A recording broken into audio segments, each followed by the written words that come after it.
And let me put up your PowerPoint.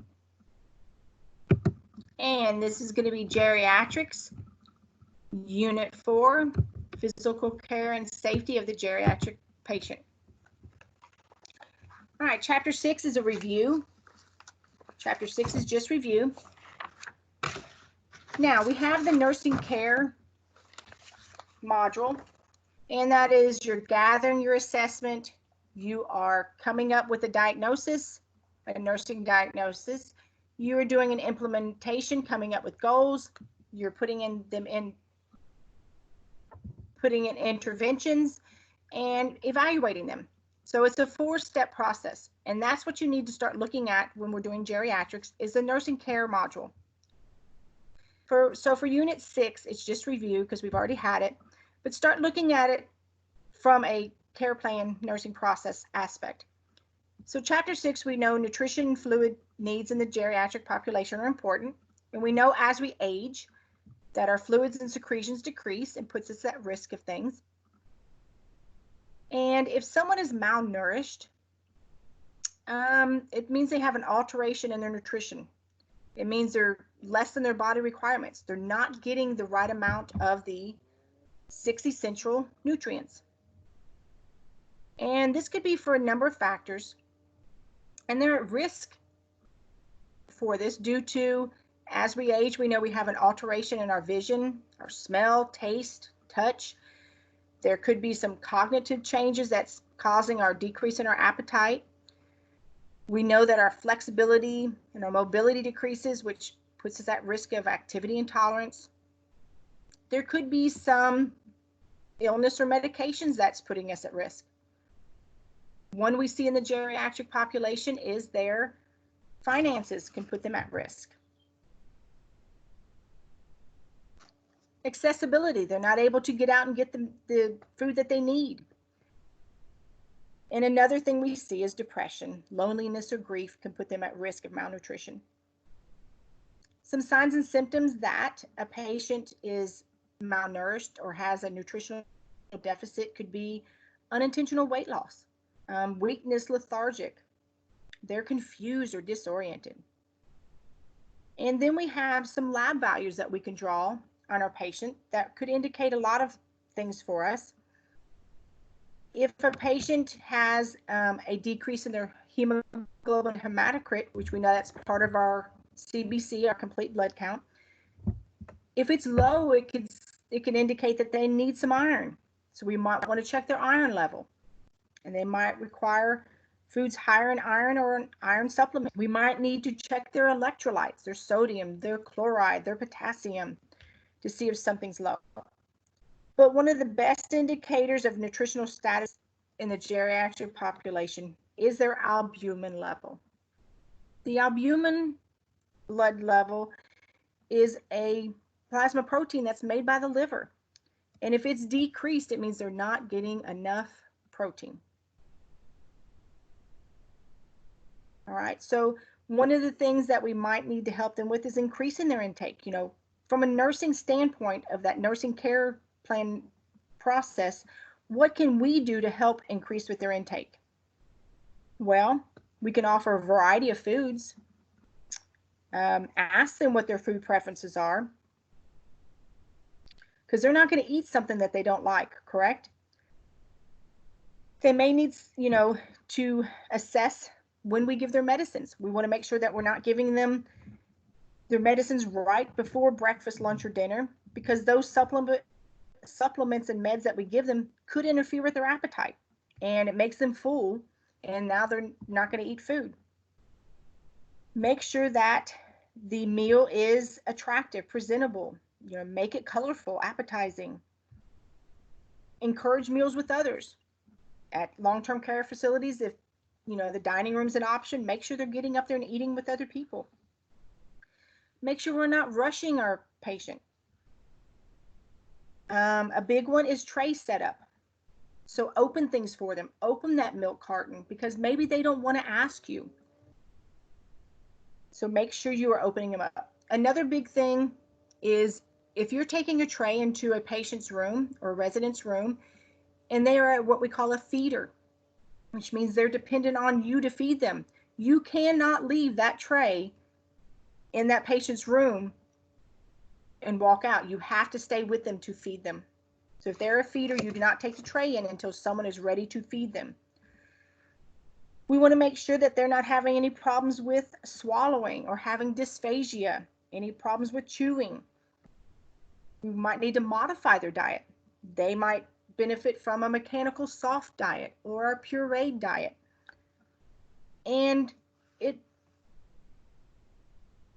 it's nice to offer them oral hygiene before a meal. Make sure you're letting them wash their hands and their face before a meal. It can make a big difference to them. A big one nurses and the nurses' aides don't think about is taking them to the bathroom before they eat their meal, because if you got to pee or you've got to have a bowel movement, you're not going to want to eat. If we know a patient doesn't have accessibility at home, there are community resources out there, such as Meals on Wheels. They can get a free meal at any senior citizens. They might benefit from the food stamp program, the SNAP program, to help them buy their food. If we have a patient that has a nutritional excess, which means they're getting more than their body requires, and their BMI is high and they're obese, we can educate them on decreasing their intake, taking smaller bites, less portions.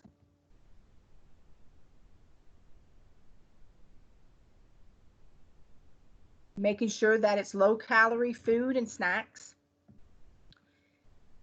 We want to monitor our patients for fluid volume excess, and people that are at risk for that, they might have a decreased kidney functioning, or they might have an illness such as congestive heart failure and they're having some edema in their legs.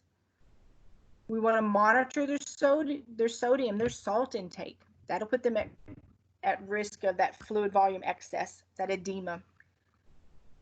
So these are nursing interventions that we can do with these patients once we come up with a plan and we implement it. Make sure we are doing daily weights if they're having fluid volume access, which means, they can gain weight easy. Hold on one second.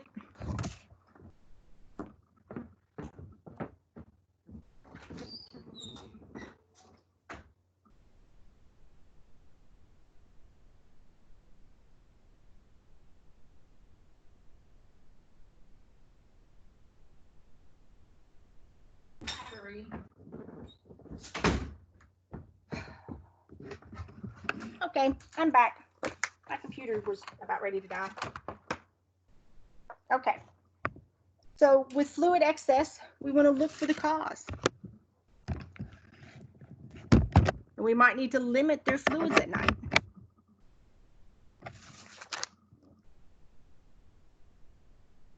Is there a medication that's contributing to it? All right. Chapter 6, if they have a fluid volume deficit, we know that as we age, we have a decrease in our total bodily fluids and secretions. It'll put the patient at a higher risk of dehydration. These are the patients that we're going to want to monitor for orthostatic hypotension.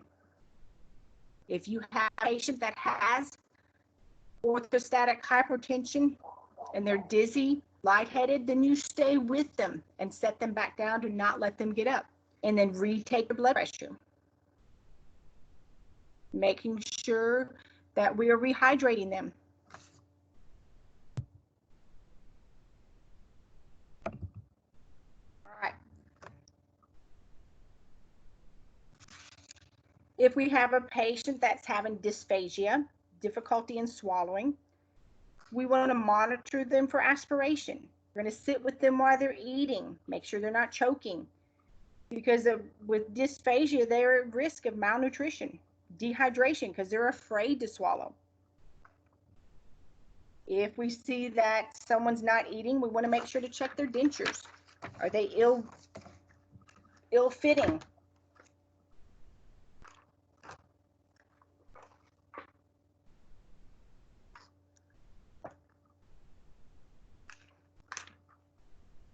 All right.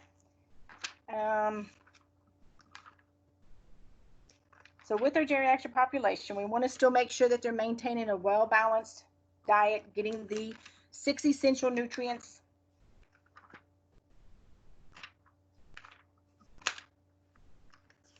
All right, turn to page 126, chapter 6, nursing process for the risk of aspiration. They can get aspirated pneumonia from swallowing the wrong way, from choking. So we want to watch for them. All right, chapter 9. Chapter 9. So meeting the safety needs of the geriatric population. We know that the geriatric population is high risk of falls. And falls is the #1 cause of injury in the elderly population. And generally, they can die from complications of that fall. Usually it's not the fall that gets them, it's the complication of that fall. They fall and break their hip and they have complications after surgery. So with the safety, as we age, we know that some risk factors, we have a decrease in our visual, our hearing, our mobility decreases.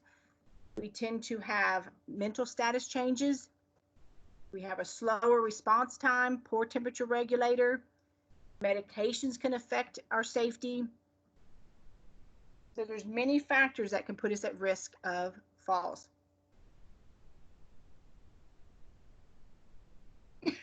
We have internal and external.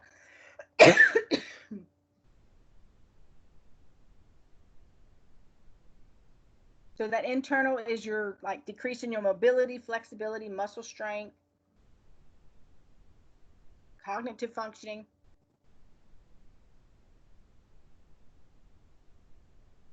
The geriatric population want to remain as independent as long as they can. And a lot of times they're reluctant to report a fall due to the loss of that independence.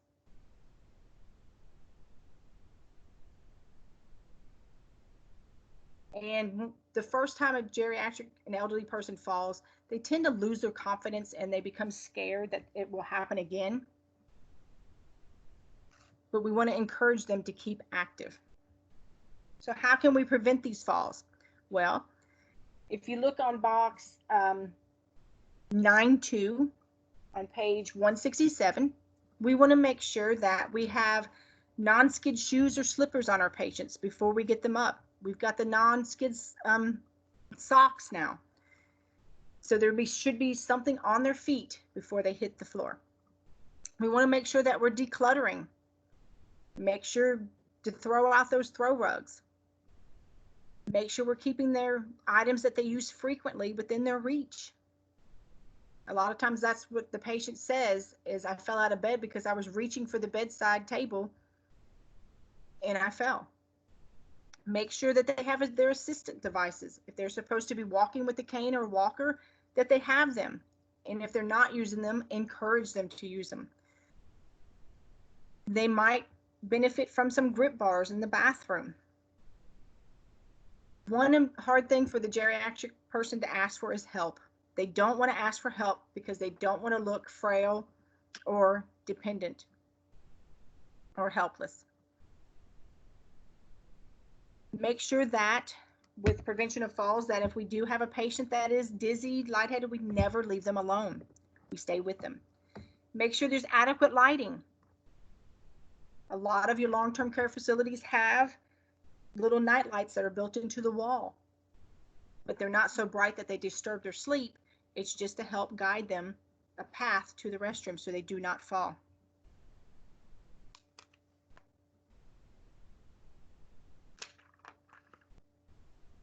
All right, another internal that puts people at risk is their thermoregulator.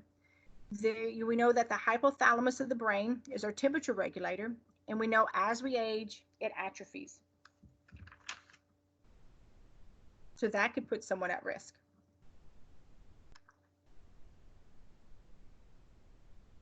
Some external hazards that put us at risk, safety risk, would be a fire hazard. We want to make sure that our elderly population, that their smoke detectors are properly installed and the batteries are working, and instruct them that they should change their batteries every time the time changes, which is about every 6 months.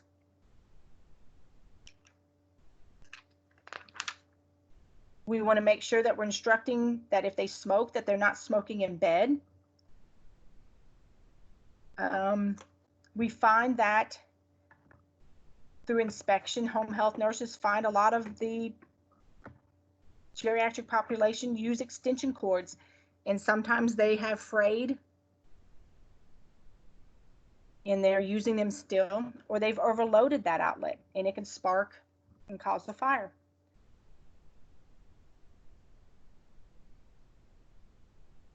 We want to make sure that they have an escape plan. How are they going to get out in case of a fire? All right. We know that some people prey on the elderly, so we want to make sure that they are practicing good security at home, keeping their doors locked, not opening the door before looking to see who it is. A common safety issue of the geriatric population is vehicle accidents, car accidents. And it's probably one of the most dangerous because they can harm themselves and they can harm someone else. So if you look at box 170, on page 171, box 9.5, we want to educate our patient to plan ahead,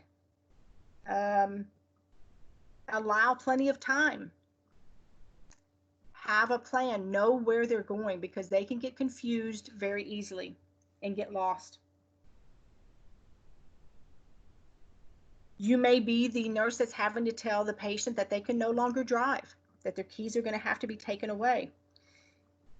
If an elderly patient's keys have been taken away by doctor order and they continue to drive, they can be arrested and charges filed.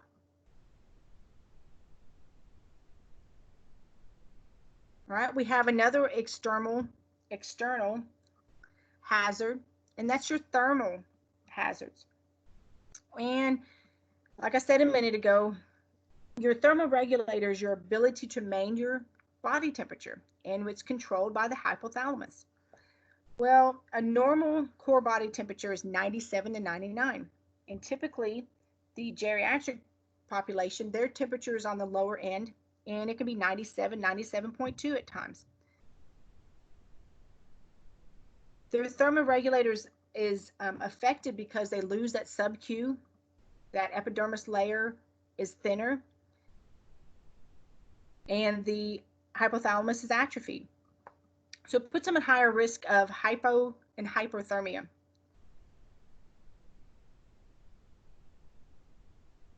So hypo, which is low, is when somebody's core body temperature is 95 degrees or less, and that's very serious. And we have to naturally warm them up. And this is typically your geriatric person that likes to go check their mail. Well, if it's 30 degrees outside and it's snowing and they walk out to the mailbox and fall, they can't get back up and they're going to develop hypothermia. Hyperthermia is when your body temperature is above normal. And we know that in the healthy adult, your body temperature normally is 98.6.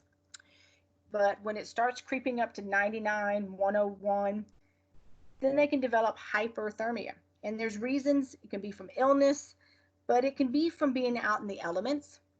And we want to make sure that our patient is not getting heat exhaustion. So turn to the page 174 and know the difference between heat exhaustion and heat stroke. So heat exhaustion is the patient that has excessive sweating.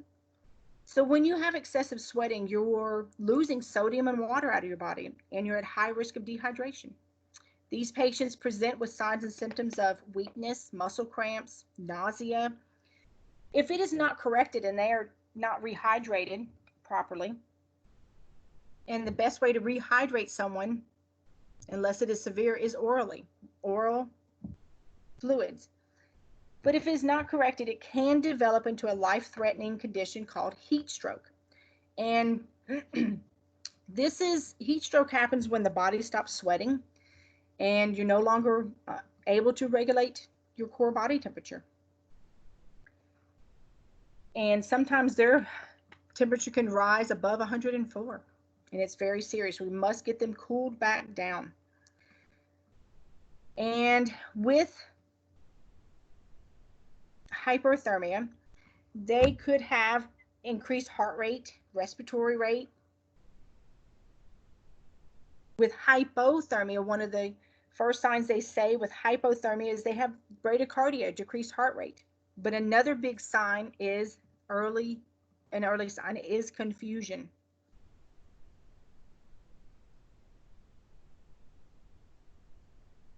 So we want to tell our geriatric population that we really don't want them outside if it's below 60 degrees or if it's above 90 degrees because they are at high risk of developing hypothermia and hyperthermia.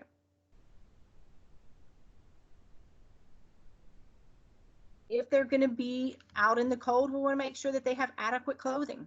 If they're going to be out in the heat and it's sunny and they're going to be working in their garden, well, we want to make sure that they're taking preventive measurements such as wearing a floppy hat, sunscreen, keeping hydrated, taking frequent breaks, because we do not want them to develop heat exhaustion or heat stroke.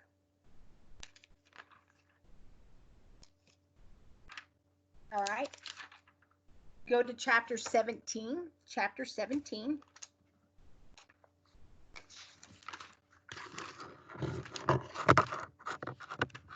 Chapter 17 is the aging skin and our mucous membranes regarding safety needs.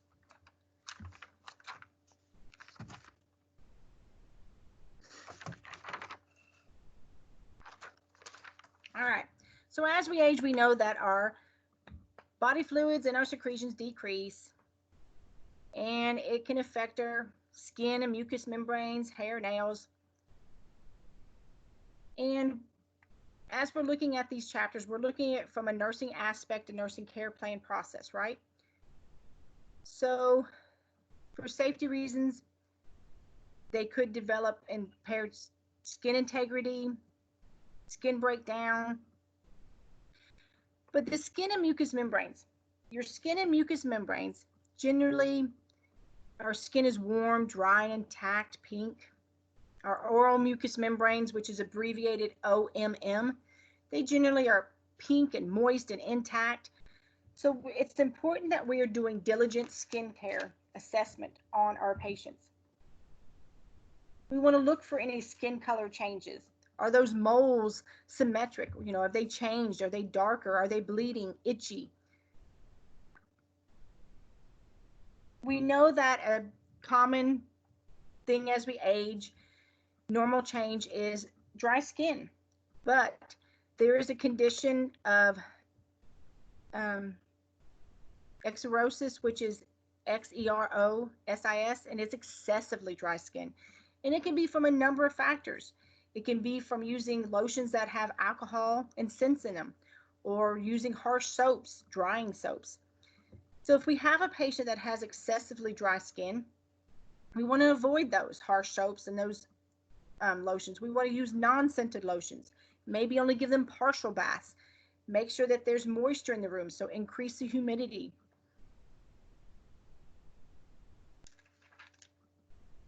We want to watch for any skin lesions, rashes, irritations.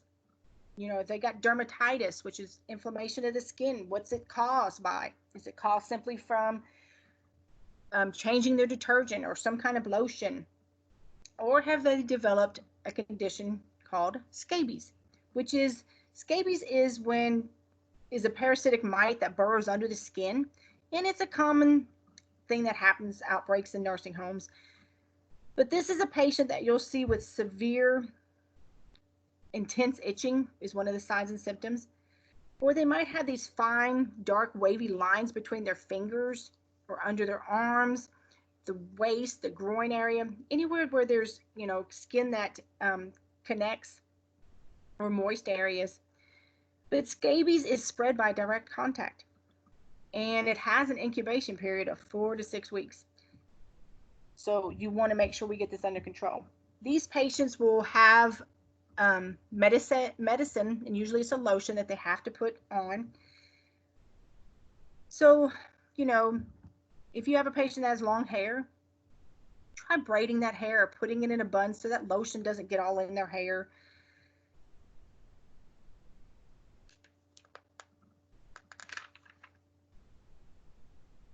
All right. Where's that one? All right, turn to page 272. And we have pressure ulcers, otherwise known as bed sores, decubitus. But basically this happens because it's caused by a pressure over the bony prominences in the body, and that tends to lead to a decrease in circulation, and it can lead to skin breakdown, or ischemia as they call it, and necrosis. Necrosis is dead. It's a dead tissue. The tissue has died because it can't get any blood flow to it. So if we have a decrease in circulation, a decrease in our subcutaneous tissue, a decrease in that epidermis layer, or we have incontinence, or we're immobile, or we cause friction when we move them up in bed, which is like a shearing effect, it puts us at a higher risk of developing these pressure ulcers. If you have a patient that's immobile, they're at a higher risk of developing a pressure ulcer. If you look on page 272, on the side that has the bulletins, that paragraph that's underneath it, there are two skin assessment tools that we can use. And that's the Braden scale and the Norton scale. These both are used to assess someone's risk for a skin breakdown. So they are commonly used as a standardized tool in your long-term care facilities. But remember, they are assessment tools to assess the risk for a skin breakdown. If you look on page 273, at the top it shows you all the different pressure points where someone can get a pressure ulcer. So that's why it's very important that we are turning our patient every 2 hours, that we are keeping their bed clean, free of wrinkles. So we want to make sure there's no crumbs in the bed, nothing moist or wet, because moisture is not our friend. Some patients that develop these might require a special mattress, an air mattress. If you start seeing redness on the heels, they might benefit from heel protectors. Keeping the head of the bed elevated at 30 degrees helps with that shearing effect. Increasing their activity to get that circulation going. And a big way to help prevent decubitus is keeping adequate nutrition and fluids. Now, if you look at page 272, you also see at the bottom your different stages of a decubitus. So stage 1. So if you look at stage 1, and there's also a chart over here, it's way in the back here, but there's also another chart that shows you the different dressings for decubitus pressure ulcers. But let's look at these pictures right here. So stage 1, what is a stage 1 decubitus pressure ulcer? So a lot of times it's a reddened area. It does not blanch. We make sure we do not massage this area. And generally with a stage 1, the skin is still intact. When it further develops into a stage 2, this is when they tend to have, let's say, an abrasion or a blister, or they might develop a shallow crater. But now the skin is broken. And it can be from a simple skin tear when you moved them up in the bed. All right, stage 3. Stage 3, this involves the subcutaneous tissue, and they tend to have ulceration. So it's ulcerated, it's a crater-like, And most often it is infected, so you might see some drainage with it. You might even see what we call eschar, ESCHAR. And what that is a dry black tissue. And a lot of times they have to debride the area and get that eschar out before they can really stage the pressure ulcer. And a lot of times when it gets to stage, towards the end of stage 3 and it goes into stage 4, they've lost all feeling down there, because a lot of people think, oh, that's got to be painful. But the nerve endings are usually affected by then. All right, so stage 4, this is a deep ulceration, and it involves the muscle, and it can possibly be down to the bone and tendons. And it's usually always infected, and it has to be exudated. And you'll see the wound nurse coming in and doing that debridement, cleaning out that deadened tissue out of there, because with your decubitus, it heals from the inside out. So you got to get that deadened area so the oxygen can get to that needed area.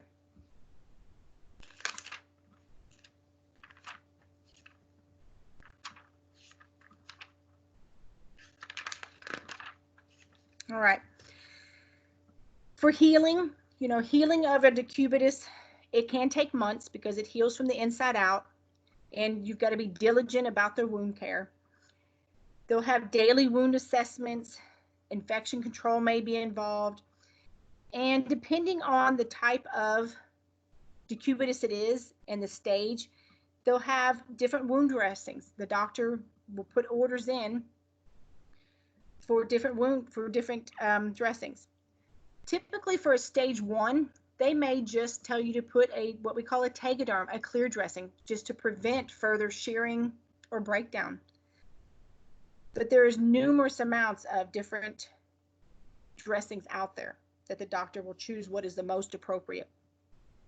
But from a nutritional status for healing of that decubitus, we want to increase their protein because it helps with tissue wound and healing and builds it up, along with vitamin C and zinc. Those 3 together are important for healing with any wound, not just decubitus, but with any wounds, any surgical wounds, So increased protein is very important with vitamin C and zinc. Those 3 work together. But the most important nutrient is your protein to help build that healthy tissue and maintain integrity.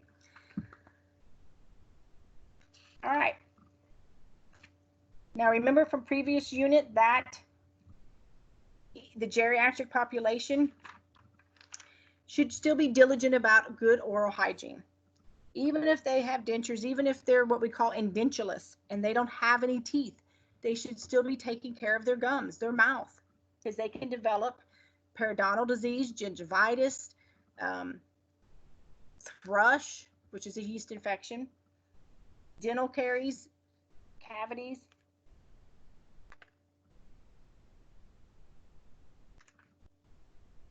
All right. On page 283, dry mouth. So, exostomia, stomia means mouth, and this is someone that has a dry mouth, and it's common as we age, and it can be from the decrease in fluids and secretions in our body, but it can also be related to medications, certain illnesses. So we still want to make sure we're practicing diligent oral health care. All right, 284. We are making sure we're inspecting these mucous membranes because there is a condition called leukoplakia. And leukoplakia looks, if you look on page 284, there's a picture, but it almost looks like a cottage cheesy look in the mouth. And it's considered precancerous. And that's a red flag, and it should be reported immediately. All right, as far as the skin and mucous membranes, as we age, we are at higher risk of certain cancers, and we must be monitoring them. But study box 17.3 and look for the signs and symptoms of oral cancer.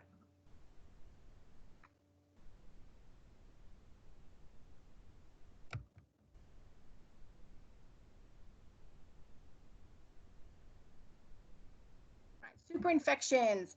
Superinfections happen for different reasons. A big one is from someone not taking their antibiotics properly, such as, I'm feeling better, I'm not going to take the last 5 pills that I'm supposed to. And you can develop a superinfection.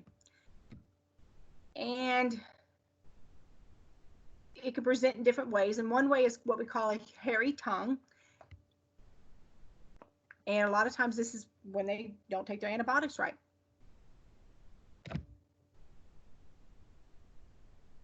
So we must be diligent about instructing our patients to take their medications as prescribed. All right, neurological problems can affect our skin and mucous membranes. And we know that one of the most debilitating conditions that happens to us as we age is arthritis.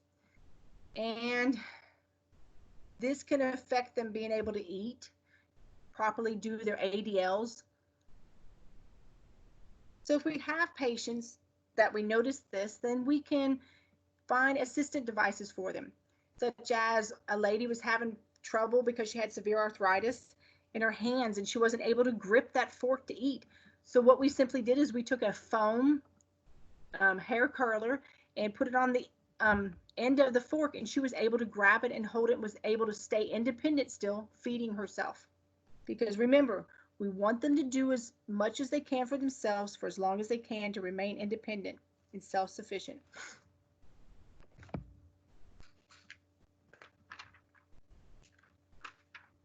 All right, if you look on chapter 18, elimination, and that's urinary and bowel. So everybody's elimination, bowel and urine, is unique to them, okay? And it's influenced by a number of things. It can be influenced by their lifestyle, their food, their fluid intake, their activity level. Some other things that can affect someone's elimination might be an illness, meds, stress, a change in their routine. How many of you have problems when you go out of town and you have problems, having a bowel movement?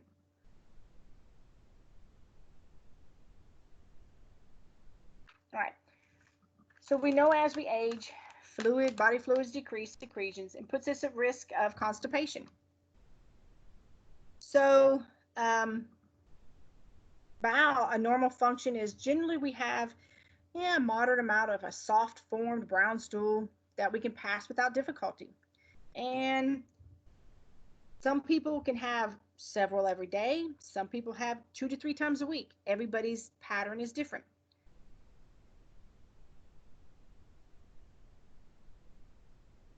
Constipation, though, with constipation on page 290, constipation presents as a hard, dry stools. It's difficult to pass. You got to strain to get it out.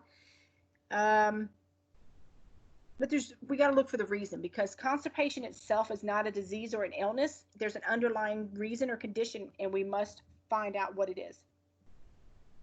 Is it because peristalsis is slowed down? Their abdominal muscle tone is weakened.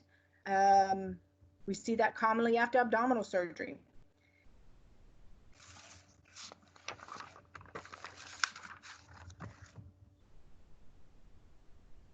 Are they using laxatives, enemas, and they become dependent on them, and now they aren't able to use them?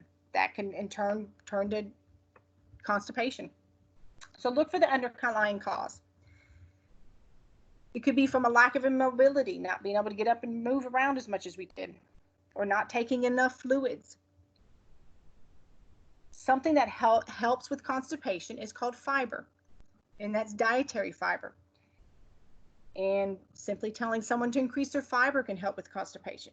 But be mindful that if you tell someone to increase their fiber, they should also increase their fluids along with that. If you increase your fiber and you do not increase your fluids, it can cause bloating, stomach discomfort, okay? So make sure that you're educating them to increase your fluids. All right, there are a number of other things that can cause constipation, and it can be simply a narcotic, a pain pill. It can be from a diuretic. Iron supplements are common for causing constipation, so look for the cause. All right, fecal impaction on the top of page 291. It is pretty much what it means. It means they have a mass of a hardened feces that they cannot expel or eliminate. These are the patients that will present with you with signs and symptoms of abdominal pain, distension, loss of appetite, which be mindful that when you look up the term anorexia, it says loss of appetite, but anorexia is a medical term. Loss of appetite is a signs and symptom.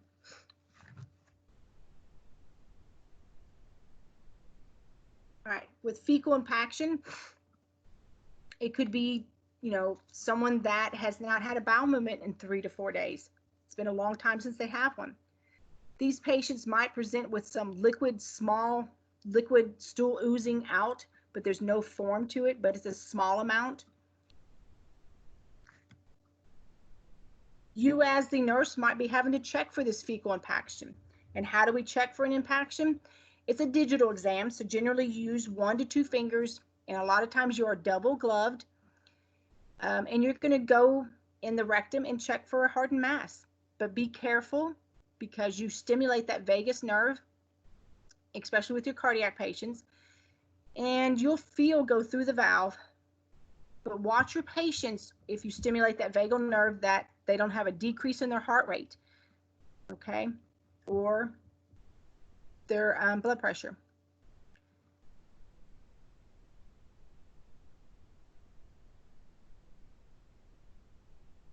All right, so what are some interventions we can do for these? For constipation and a fecal impaction is increase their activity level, their fluids, their fiber. Maybe give a natural laxative, such as maybe some warmed prune juice and apple juice. Encourage them to go to the restroom at normal times. Make sure they are properly positioned, not lying flat, trying to have a bowel movement. As a last resort, an enema is usually your last resort, and the doctor will order the right enema depending on the patient's condition. The patient might benefit from a stool softener. All right, the next thing is diarrhea.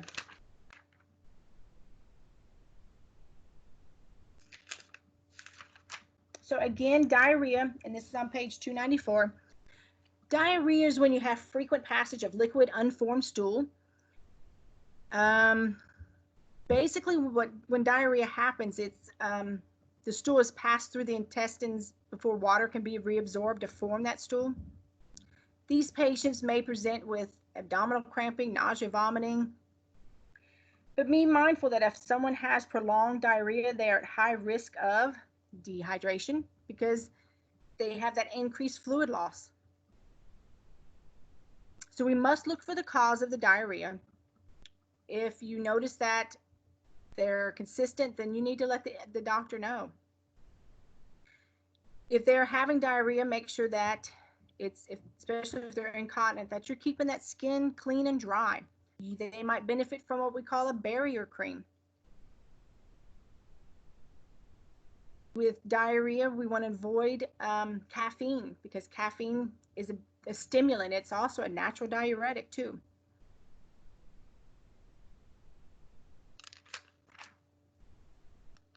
All right, turn the page to 296, incontinence. So you can be incontinent of your bowel and bladder.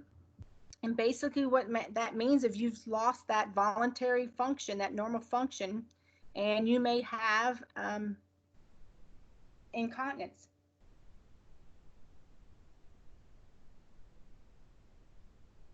So with incontinence of the bowel, they have the inability to control the passage of their feces. These patients will benefit as far as interventions treatment-wise would be a scheduled, even with urinary, a schedule, bowel and urine retraining. And they might need protective undergarments. All right, urinary retention. All right, this deals with the bladder. So retention means that the bladder doesn't empty completely, so it leaves this residual urine still in there. Um, you'll see a nurse use a bladder scanner to check for this retention, this urinary retention, this residual that's left, and see how many mLs are still in the bladder after they voided. With urinary retention, the patient is at a higher risk of infection. The retention could be from numerous things. They might have a decrease in their muscle tone, especially in that pelvic floor. In men, we tend to see a urinary retention with prostate enlargement. Some meds and trauma put a patient at an increased risk of retention. But the signs and symptoms of a patient with a urinary retention could be a fullness in their abdomen, bladder distension, which means their abdomen is hard and distended, and they could be restless and discomfort. With incontinence, it's an involuntary loss of urine, and there are different types of incontinence on page 290, 298. You've got your stress, your urge, your reflex, your overflow functional, and your mixed. Well, with stress incontinence, and this is a urine leakage when they have an increased abdominal pressure. So this is a person that might laugh, cough, or sneeze, and they're going to leak on themselves. Your urinary urge incontinence, they have a sudden strong urge to go and they cannot hold it any longer, and they end up leaking on themselves. The overflow is pretty much what it says. It means that the bladders are full. Then this could be your patient that might have a medical condition that they don't recognize that they have to go to the bathroom. And the bladder fills up because it holds about 300 to 500. And once it fills up, it leaks over, and it's going to cause leakage. Functional, if you have functional urinary incontinence, there's something cognitive going on, or there's a physical problem.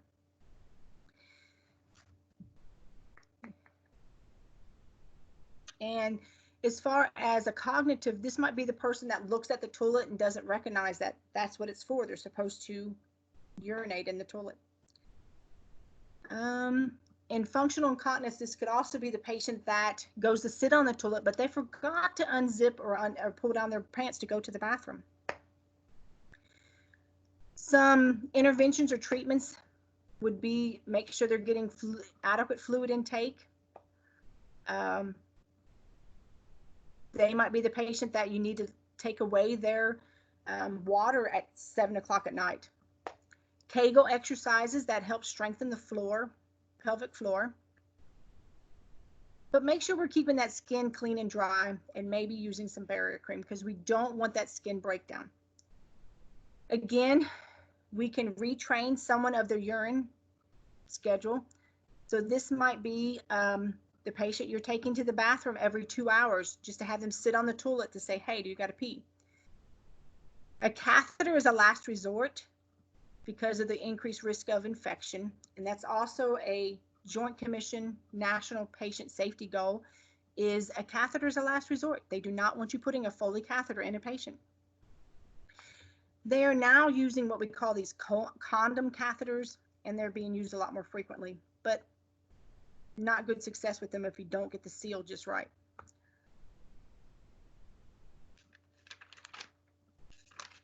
All right, chapter 19, activity and exercise, safety of the geriatric population.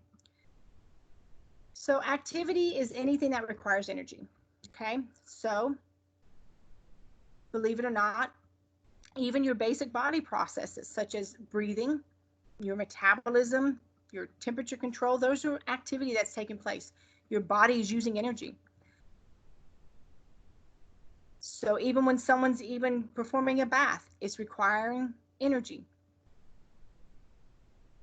So normal age-related changes that happen as we age is we have a slower response time, our muscle mass, our flexibility, our agility, dexterity, our stamina, all decrease as we age, okay? It's a normal age-related change.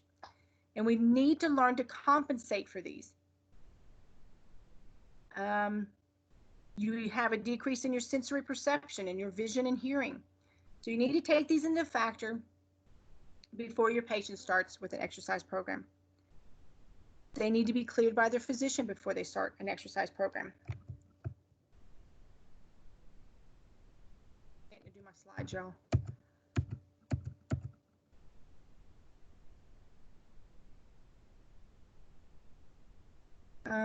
It's recommended by the American Heart Association that a patient exercises 30 minutes, but that 30 minutes should be a continuous aerobic activity at a moderate pace. The American Heart Association recommends daily exercise, but if a patient is unable to, then at least 3 to 5 times a week. We want to make sure that we're getting a baseline set of vitals before our patient starts exercising. If we have a patient that is immobile, we can help with their activity. We can perform range of motion exercises on them. Range of motion exercises are passive or active. Active means the patient's able to do them. Passive range of motion means you are having to do them. And when we do range of motion exercises, we make sure that we're doing the upper and the lower extremities. We want to educate our patients and instruct them that if they're exercising and they develop any chest pain, difficulty in breathing, they feel their heart fluttering, or they become dizzy or lightheaded, that they should stop immediately, rest, and call their MD, their physician.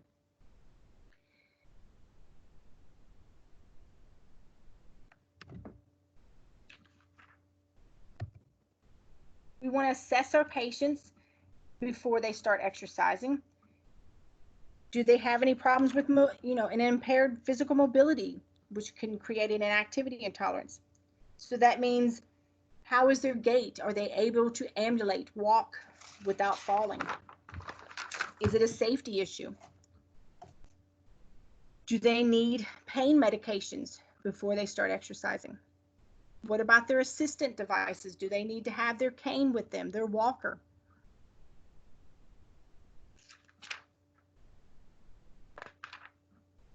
Even if a patient is bedridden, they can still perform some type of activities. If you look on page 313, you see a gentleman with a trapeze bar in the bed. He can be lifting himself up, building on his upper body, increasing his endurance. On page 314, study box 19.2, benefits of exercise of the older adult. On page 315, box 19.3, some risk factors that might create activity intolerance in our geriatric population. So we want to make sure that we are assessing our patients before we let them begin an exercise program. All right, turn to page 317. If we have a patient that has oxygenation problems, if they have some type of oxygenation problems, it's going to create an activity intolerance. They're going to have an impaired gas exchange. And a decrease in their cardiac output. So if you have a patient that is short of breath, the number one thing you want to do is make sure that the head of the bed is elevated. Sit them up. So if they're laying down doing some kind of exercise and they become, I'm short of breath, sit them up immediately. That helps improve their gas exchange. These patients are at risk for ineffective tissue perfusion. So make sure that we are allowing frequent breaks, checking their vital signs.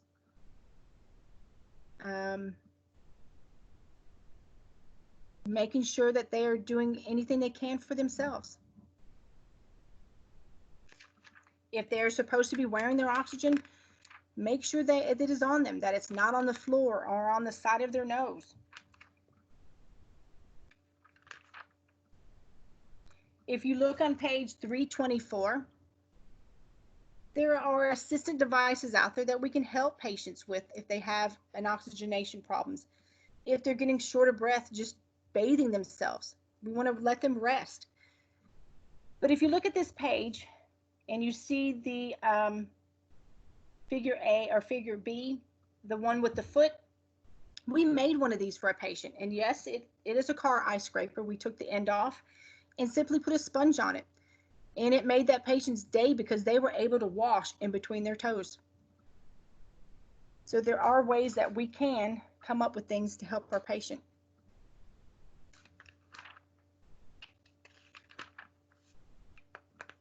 Remember that keeping a positive attitude is going to determine how well someone is going to age. All right, chapter 20, sleep and rest. So everyone requires a certain amount of sleep to function normally.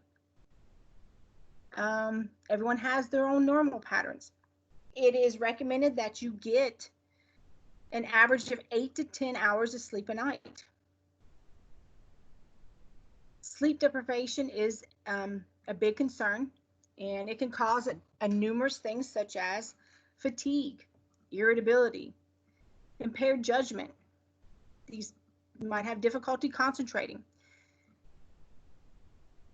If they're having sleep deprivation, it puts them at higher risk of falls, motor vehicle accidents, and so on. So sleep patterns are unique to every individual, but the elderly, believe it or not, experience less of the stage 4 non-REM sleep, and that can lead to disturbed sleep, and they can feel less rested in the morning. We have what we call a circadian sleep cycle, and that's your day and night cycle, and this can be disturbed in the geriatric population. And this is something we see a lot of our what we call shift workers. It's common in them. So as we age, our normal process is we have a decrease in hormones and things in our body. We naturally have melatonin in our body, and we're on page 332. And melatonin helps with the sleep-wake cycle. So when you have a decreased melatonin in your body, it affects your sleep-wake cycle. Another hormone that's important that helps promote sleep is your growth hormone, and it decreases as we age, and it causes a shift in your circadian cycle. So the geriatric population, they tend to experience more of the stage 1 non-REM sleep. So look at box 21, stages of sleep, and I just want you to highlight a few things. So stage 1, this is the lightest of sleep. It lasts a few minutes, and these people can be easily aroused. Stage 2, non-REM sleep, this is when you're sound asleep, and it lasts about 10 to 20 minutes. Progress to the stage 3 in REM sleep, and this is your first or initial phase of deep sleep. They're difficult to arouse.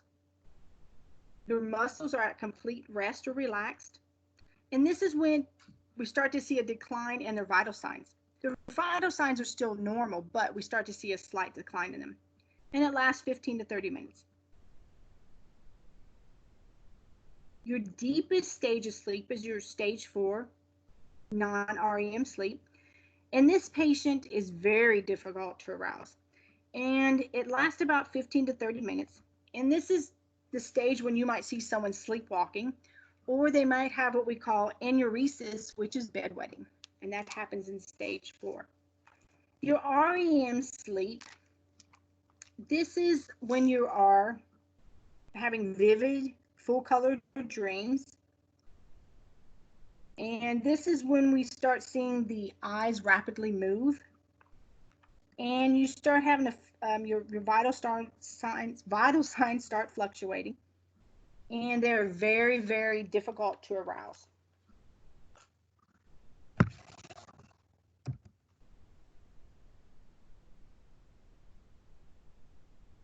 All right. Insomnia, or not insomnia, sleep disorders, there are different types.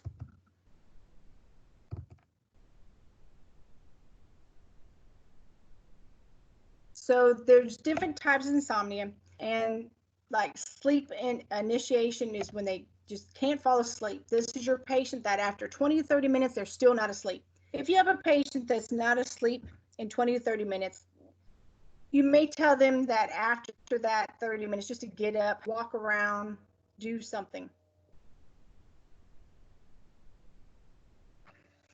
Insomnia is one of the most common sleep disorders we see in any population, but these are the patients that have difficulty falling asleep and staying asleep.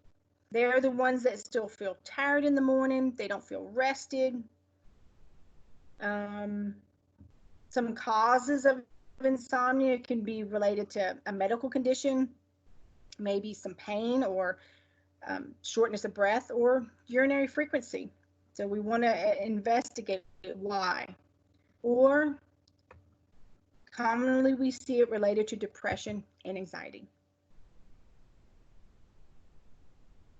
Our dementia patients are, they have confusion and disorientation already, and they tend to have abnormal sleep cycles. So your dementia patients are the ones that you might see, they tend to wake and wander at night. But if you look at the bottom of page, or not the bottom, under the sleep disorders, towards the bottom on page 333, there are different types of insomnia, but I want you to go to number 3 where it says terminal insomnia. And this is the patient that abnormally wakes up at 3 a.m. every day. So it's early awakening. And we typically see this in our geriatric populations, and a lot of time in our confused dementia patients, we see that with the terminal insomnia. All right. With insomnia, we want to look for the cause. Is it related to medications such as a diuretic, Lasix, furosemide, as I've told you before? We might want to start giving it to them earlier. Is it related to sleep apnea, which is where you stop breathing while you're sleeping? Or is it related to what we call nocturnal movements? So there are two type of nocturnal. Nocturnal means nighttime. And the two that they put here is your restless leg syndrome, and that's where you just have this urge, you've got to move your legs, okay? You can't sit still. And a lot of times, this is when they're falling asleep, they might have this.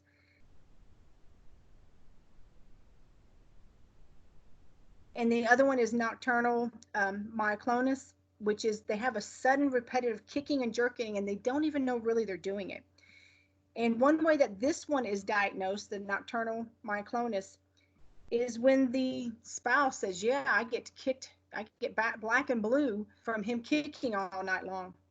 And that would indicate to the doctor, oh, there's some, this is what's going on. This is what's causing their insomnia. So we have to look for the cause.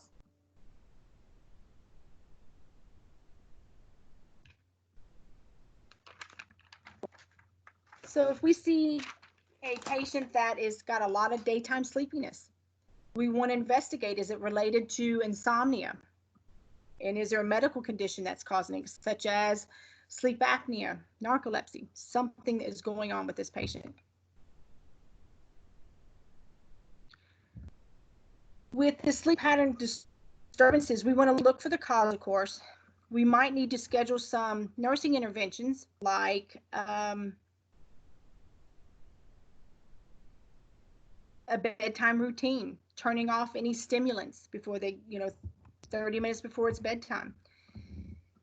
A lot of times it's, a bedtime ritual that they're used to doing. They might, used to drink warm milk or watch the news before they go to bed. So we need to look for what is their normal sleep routine. Environment, make sure that it's quiet, there's no disturbances. Make sure that they're comfortable, that the room is the right temperature. They have performed their oral hygiene. They're comfortable, that they're not incontinent, that they're not wet. One thing about sleep disturbances is we want to set up a routine. We want to make sure that they're not exercising 2 hours before bedtime.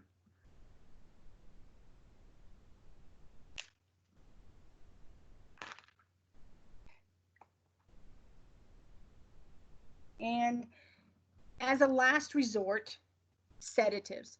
A sedative should be a last resort because it's considered a restraint. And nowadays we rarely use them.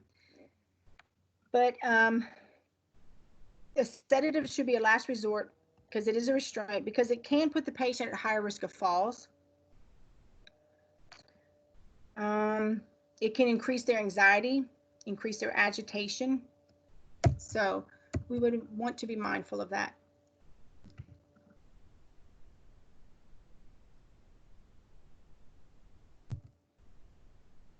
All right. All right, so that is all. You all have a good afternoon, and I will see you tomorrow. Thank you.